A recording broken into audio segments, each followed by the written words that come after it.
Please be seated.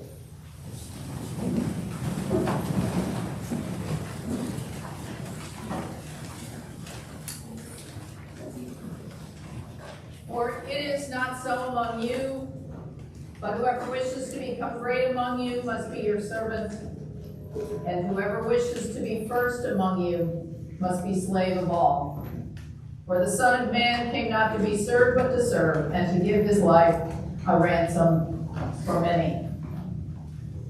It is seminary tradition on this night before commencement to present seminary crosses to the graduates and to read the names of those who have died in the past year.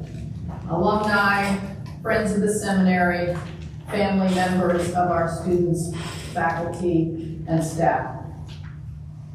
And this year, keen grief pierces the heart of our life with the death of Megan Reed a few weeks before her graduation with a master's in mental health counseling. And tonight, our heaviness and awesome grief about the death of the children and their teacher in Uvalde.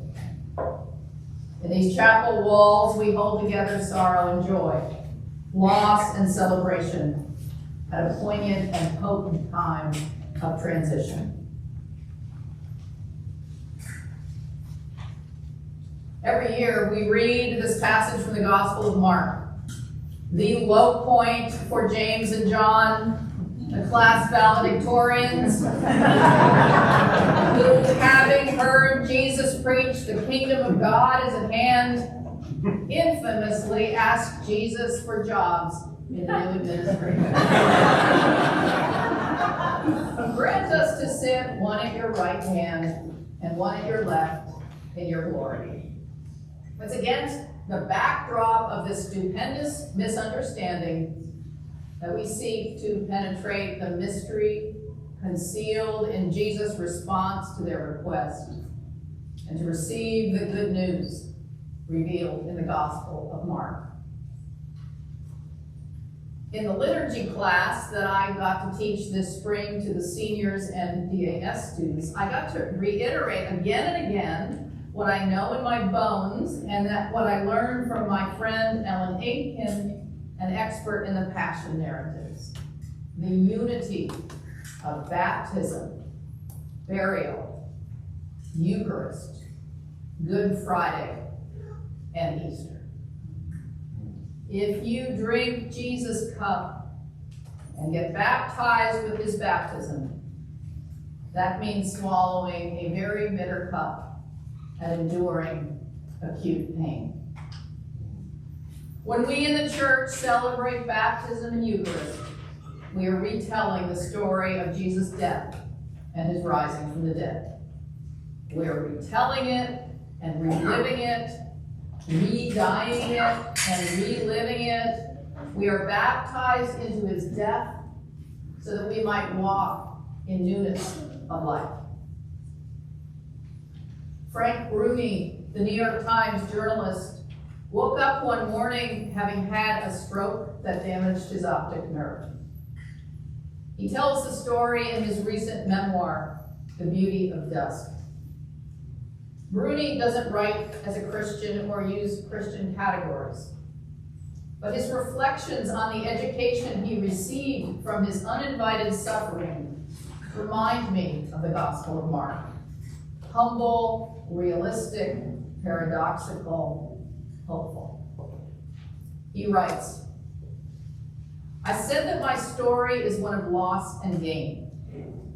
It's also one of faith, or of different sequential faiths, beginning with my arrogant, unwarranted, and since abandoned conviction that everything was ultimately fixable.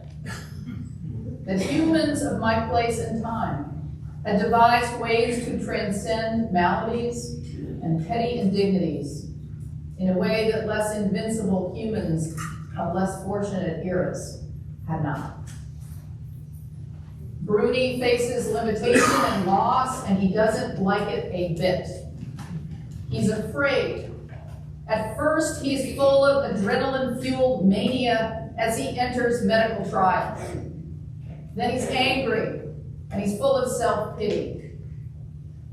And through his research and his friendships, and even through what he names as prayer, he comes to a kind of faith. The faith that is uncovered in the journey in the Gospel of Mark is forged in a countryside teeming with hunger and disability and destructive demons. It's a country occupied by tyrants on the outside and petty tyrants on the inside. They abhor failure, and to avoid it, they abuse the weak. The faith is embodied in those who are hungry and hurt, those who give out of their poverty, who break their jars and pour it all out, those who negotiate for the crumbs under the table. And faith is made possible by a Messiah who did not transcend human maladies and petty indignities, but took them on even to the point of death, even death on a cross. You who graduate tomorrow have had more of an education than you bargained for. You, along with all of us, have faced down limitations and losses unaccountable. 3 semesters of in-person, face-to-face, shoulder-to-shoulder school. You lost any remaining illusions about the innocence of America. You lost the loquats and the Texas mountain laurel and the rosemary and the storm of 2021. You lost Texas French bread and electrical fire. And you knew the death of your family members and friends and of your classmate, daughter, sister, and friend, May. And what did you do? You studied. You painted icons. You took your food to go and ate it at the picnic tables. You dragged out the AV equipment to hold office services in the Mott. You role-played and preached and had classes online. You designed ways to honor Megan Reed at this commencement. You drank the cup to the dregs and got drenched in the baptism. And you experienced what the Marys and Salome did when they went to anoint the body of their crucified teacher, and saw with their own eyes that he wasn't there at all, but they were promised to meet him soon again with their siblings and friends and classmates back in the country. You found hope and experienced life, and you saw light. The death of Jesus means that not everything is fixable. And the resurrection means that the unfixable will be transformed. But whoever wishes to become great among you must be your servant. Faith is embodied by those whose names we read tonight, who have poured out their very costly ointment of nard. Faith is embodied in our colleague and teacher, Dan Jocelyn Simitowski, who follows the call to serve in a new place.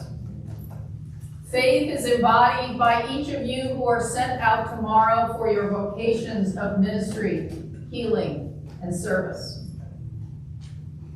Tonight, we give thanks for you. We remember the highs and lows of this shared journey. And we come to this table and glimpse glory. Glory of God, Creator and Liberator, who has made us and who frees us from every tyrant. Not the seats of status, but glory that's like this. The wilderness and the dry land shall be glad. The desert shall rejoice and blossom like the crocus. It shall blossom abundantly. And rejoice with joy and singing. The glory of Lebanon will be given to it, the majesty of Carmel and Sharon.